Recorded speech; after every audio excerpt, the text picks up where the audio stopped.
This is very fulfilling because when you thought the subject of privacy and cryptography must have run its course, it flares up again. Those words, from cryptography legend Whitfield Diffie, perhaps captured the essence of the first day of CoinDesk's Consensus 2018 conference.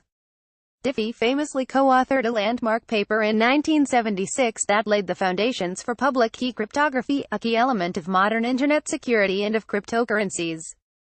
During a freewheeling, jovial fireside chat with Zcash founder Suko Wilcox, Diffie praised blockchains and cryptocurrencies, saying the technology represents a resurgence of the work he helped start in the 1970s to empower individuals and strengthen privacy. The current era, he said, reminds him of the time around 1997, when attendance at cryptographers' conferences suddenly jumped from the hundreds to the thousands. Diffie remarked, "These last few years have been another resurgence of cryptographic technology, and blockchain is now a huge refocus on the cryptographic aspects of these things." Wilcox echoed that sentiment and credited Satoshi Nakamoto for triggering this renaissance, causing Diffie to joke that they should get another chair on stage for Bitcoin's unknown, pseudonymous creator.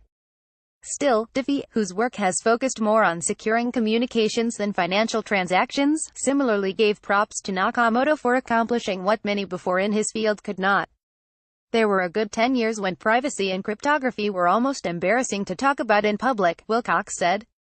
He cited the famous, or infamous, 1999 quote from Sun Microsystems co-founder Scott McNealy, who remarked, "You have zero privacy anyway, get over it." In the ensuing 10 years, everyone sort of fell in line on that, until Satoshi, Wilcox said.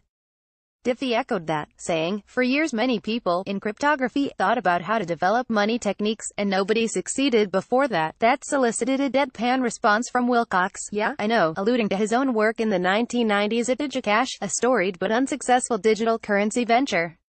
Bulletproof or useless? On a related subject, Diffie said he was not worried that the financial fortunes of the cryptocurrency market would compromise its cypherpunk ethos. "In some sense, you can't be a revolutionary force without eventually taking over the establishment," he said, drawing laughter from the audience. "So, I don't see a conflict between business development and political development." In fact, Diffie said that introducing market forces into protocols, as cryptocurrencies do, can be a powerful catalyst for the advancement of privacy-enhancing technology since battle-tested systems are likely to earn higher valuations than vulnerable ones. "I like that phrase, introduce market forces," Diffie said in response to a question from the moderator and CoinDesk research director Nolan Bowerly. "The market force view of the development of cryptography may be the best single one we have, because so few things depend on this balance of offensive techniques and defensive techniques." Wilcox agreed in theory, though he cautioned that, in the case of cryptocurrencies, market forces don't tend to distinguish between different coins at present. "Cryptocurrency prices tend to go up and down in unison," he said, regardless of whether the coin has proven to be bulletproof or useless.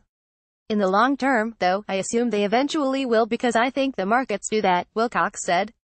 Looking back on the breakthrough he helped bring about decades ago, which is widely hailed for breaking government's monopoly on cryptography, thereby giving private companies and citizens access to encryption tools, Diffie said it had a similar decentralizing effect compared to today's blockchain projects.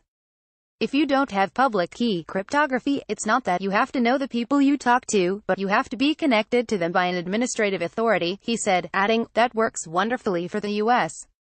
military. It has lots of employees, a million or more, and has a key management structure that follows. That just plain won't work for an Internet of Commerce." From left, Nolan Bowerly, Whitfield Diffie and Zuka Wilcox. Image via Annalise Milano for CoinDesk, the leader in blockchain news. CoinDesk is a media outlet that strives for the highest journalistic standards and abides by a strict set of editorial policies. CoinDesk is an independent operating subsidiary of Digital Currency Group, which invests in cryptocurrencies and blockchain startups.